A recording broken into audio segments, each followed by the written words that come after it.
Hare Krishna devotees, welcome to Shloka Day. Today's Shloka is Shloka number 27 of chapter 10.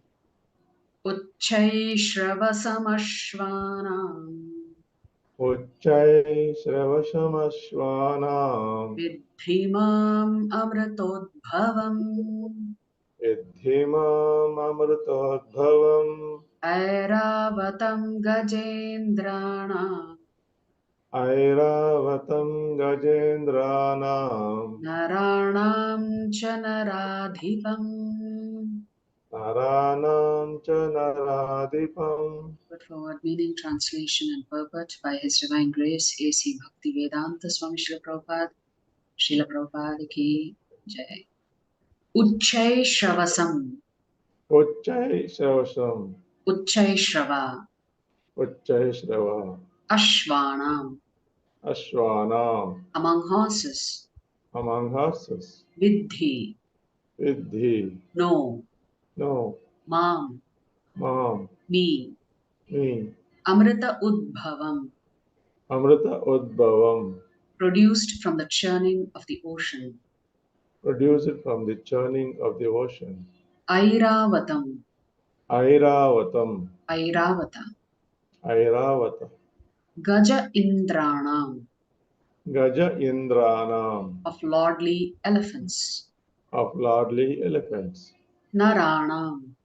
Naranam Among human beings. among human beings. Cha. Cha And and Nara Adhipam. Nara Adipam The king. the king. Translation. Of horses. Of horses Know me to be Uchchai Shrava. know me to be Uchchai Shrava, Produced during the churning of the ocean for nectar. produced during the churning of the ocean for nectar. Of lordly elephants, I am Airavata. Of lordly elephants, I am Airavata, And among men, I am the monarch. and among men, I am the monarch. So we'll look at Prabhupada's purport. The devotee, demigods, and the demons, asuras, once took part in churning the sea. From this churning, nectar and poison were produced, and Lord Shiva drank the poison. From the nectar were produced many entities, of which there was a horse named Uchchai Shrava. Another animal produced from the nectar was an elephant named Airavata. Because these two animals were produced from nectar, they have special significance, and they are representatives of Krishna. Amongst the human beings, the king is the representative of Krishna, because Krishna is the maintainer of the universe, and the kings, who are appointed on account of their godly qualifications, are maintainers of their kingdoms.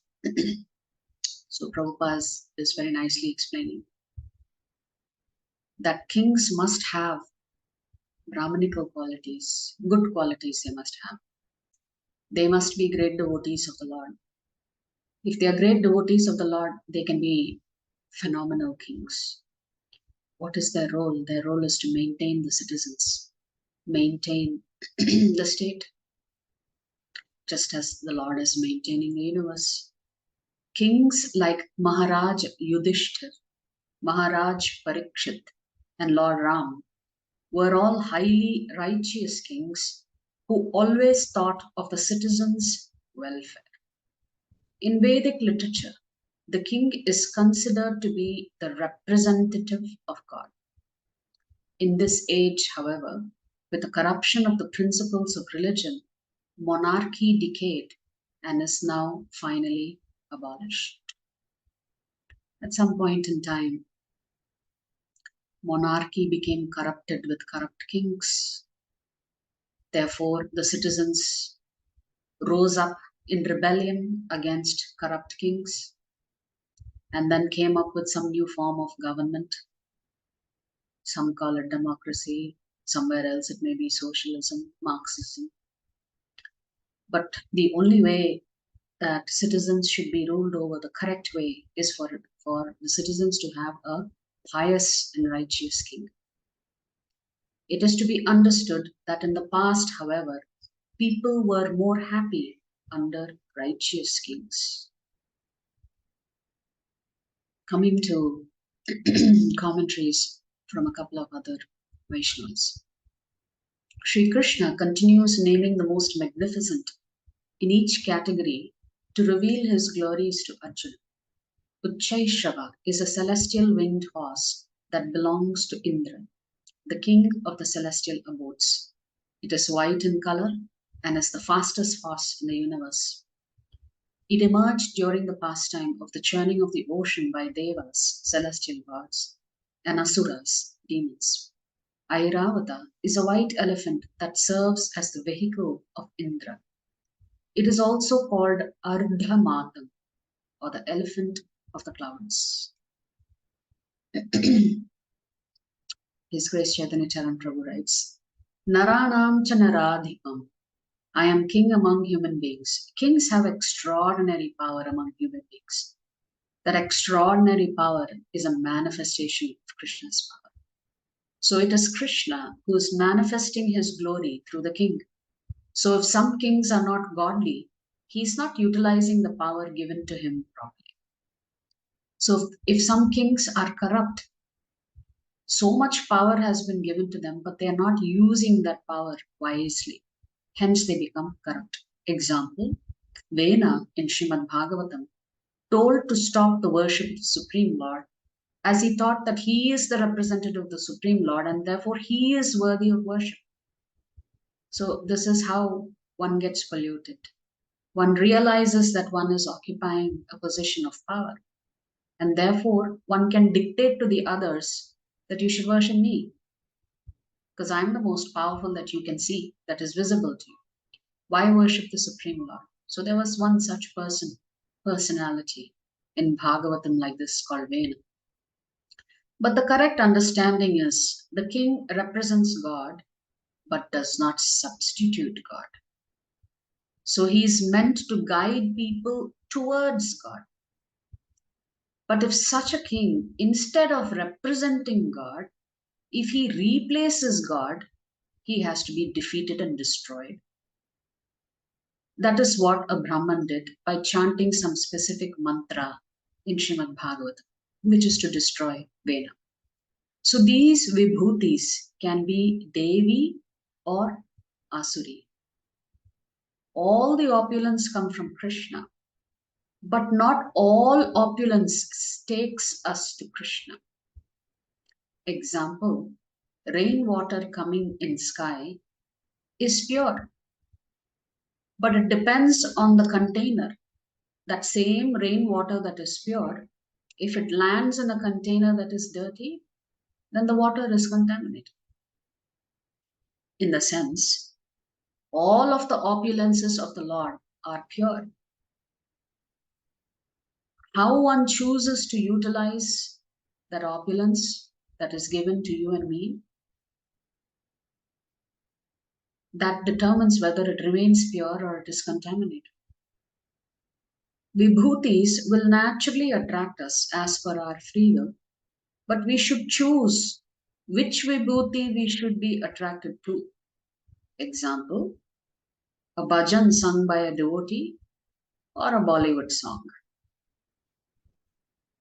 So singing, or the ability to sing and inspire people through bhajans, can also be considered an opulence of the Lord. But that same talent that has been given to you for singing, if you utilize that talent to sing some nonsense song, then that is corrupt. So you see how careful we should be with whatever gifts we have been given, which are indications of the opulences of the Lord. How we should use every single gift given to us by Krishna simply to serve and glorify Krishna. So whatever talent we have, whatever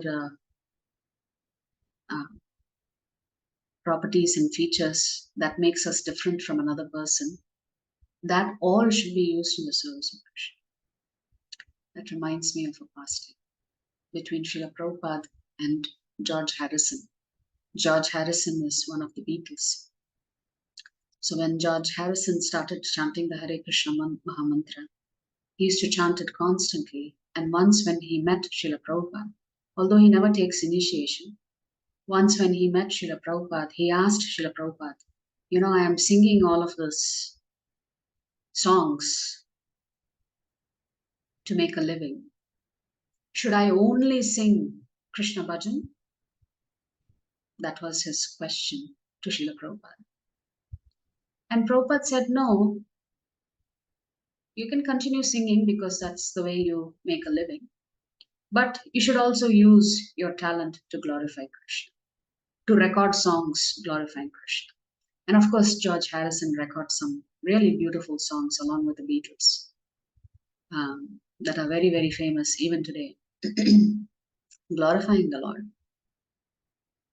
So one must be careful how one uses one's talent. Of course, the closer one gets to Krishna, then all those other things should also be stopped and everything should be utilized in the service of Krishna. That's the essence of this particular shloka, that all opulences are essentially a vibhuti factor of the Supreme. If you like our videos, please subscribe to our channel and turn on the bell notification. If you'd like to join our classes every day, please check the details in the description section of this video. We look forward to serving you.